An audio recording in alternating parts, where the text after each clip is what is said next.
What's up guys, this is Brent with 24/7 Parts, and in this video I'm going to show you how to do an engine service on this John Deere Z960M.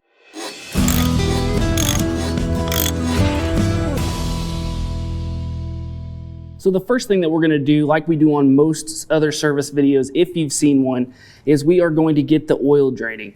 So I've got my oil drain pan here and we're over on the right hand side of the engine, and I'm going to slide this underneath until I am lined up with this little piece right here, and this is actually going to be our draining petcock. So right underneath our oil filter, you'll see this, and you'll actually see that it has markings on it for a flat-headed screwdriver. Go in with that flathead and start to open that valve. And as we open this up, the next thing that we'll notice is the oil starting to drain underneath. Now, while that oil is draining, the next thing we want to do is reach up above on the right hand side to our oil fill and dipstick and go ahead and loosen that, be able to allow that oil to breathe and to flow more evenly.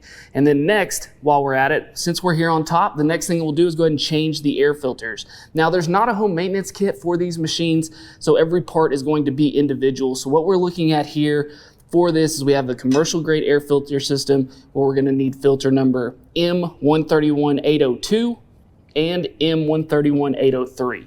And to change that, we're simply going to unclip this top housing, take this off. While we have this off, we'll go ahead and squeeze our dust cap here to make sure there's no dust buildup inside. Set that over here to the side, and then now just simply pull out our old filters right here and right here. Set those to the side. We'll go back in with our inner filter. Make sure and get it all the way seated, and then we'll go on with our outer filter. Make sure also to give that a good push to make sure it's seated. And then we'll go back on here with the top of our housing. Clip that down. On both sides. There you have it. And then next we'll move over to the left-hand side of our engine and change out our fuel filter here. Now the fuel filter is over here on the left-hand side, goes right into our fuel pump here. And the new filter that is going to go on looks significantly smaller, but this is the replacement. This is just the filter that comes from the factory. So this part number is going to be AM116304. Now to change this filter, we just have two clips, one on the top and one on the bottom. So we simply need to get those turned, get that ran up the hose here on the top side, and then down here on the bottom side, get that run down the hose just like that. Now we are simply just working that hose off of the filter, and you can expect a little bit of spillage here when you're doing this, a little bit of fuel just like that. And same thing down here at the bottom. And sure enough, that filter has plenty of fuel in it. So now we go ahead and grab our new filter. Now what we're looking at here on this new filter is the direction of flow. So you'll notice an arrow on this filter going towards the top here. So that is going to be what's flowing to the engine. So we're going to put this top side down into our hose here that goes to our pump. We're going to push that all the way down here as far as we can get it. And we'll take our pliers, go back up with our clamp, and then we'll go on with this side.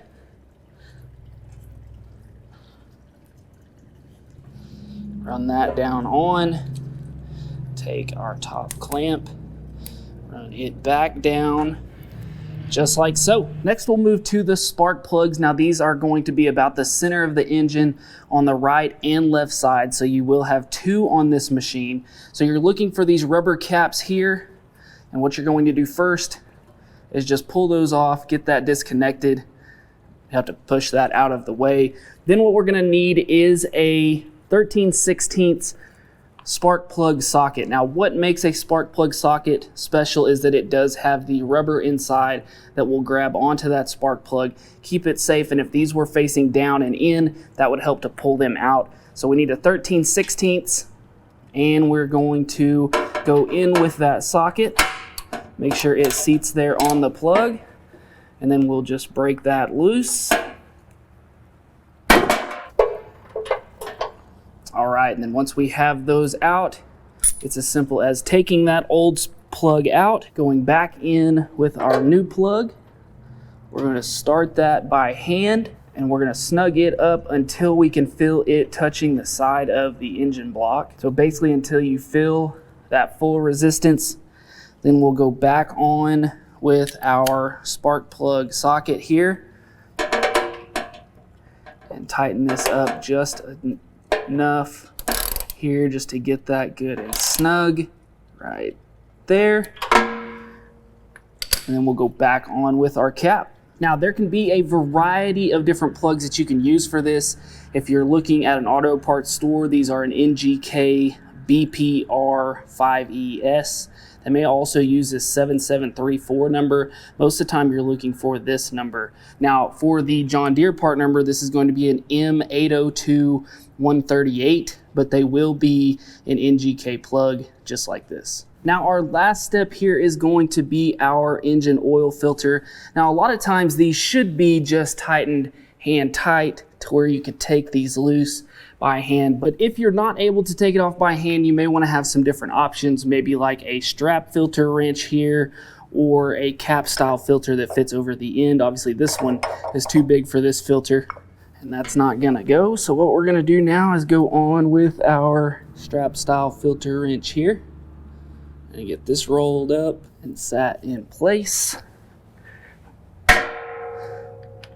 We're gonna take our 1/2" drive ratchet here, start to tighten up on this filter. Once we get tighter here, it may start to crush that filter, but that's okay because we're getting rid of it anyway. Just gonna keep turning until we can get that guy loose there. Now, should be able to turn that filter the rest of the way by hand. Now you're gonna have some spillage, but what's good is that with the divot that's right there by our drain hole, as long as we let that come out slow, that is gonna go ahead and continue to drain into your pan.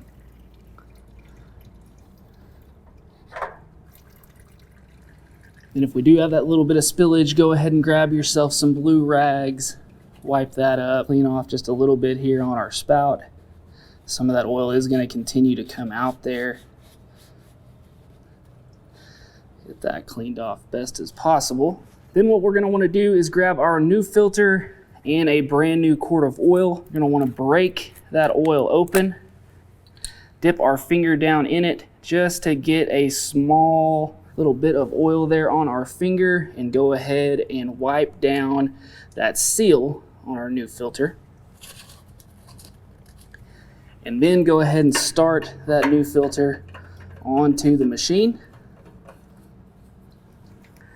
And then when we go on, we do want to make sure and go on just very hand tight there instead of cranking with that filter wrench. And then before we leave here, we need to make sure and go ahead and close up our drain port here. Make sure everything is good and tight there so we're not losing any oil. And then lastly, we can come up top here, go ahead and pull out our dipstick, go in with our funnel, and then start to go in with our oil. Now what we're using here is a turf guard, and it is 10W30 with part number TY22029, and our oil filter that we use is an AM107423. Now we are gonna need 2.5 quarts of this TY22029 turf guard, so we'll start going in right now.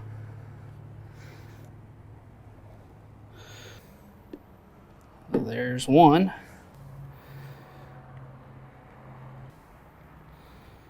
There's 2. And 2.5. After that, we can pull our funnel and replace our dipstick. Be a good point here to go ahead and check the oil as well, and then start everything up. Look for any leaks. No leaks, everything sounds good, then you're good to go. So I hope this video helped you out. If it did, we just ask that you would hit that like button and subscribe to the channel. Also, if you're needing any of these parts you saw today or any other parts for your John Deere equipment, make sure to go check us out at 247parts.com. And as always, guys, thanks for watching. We'll see you next time. Hey guys, make sure to go buy your parts right here and subscribe right here.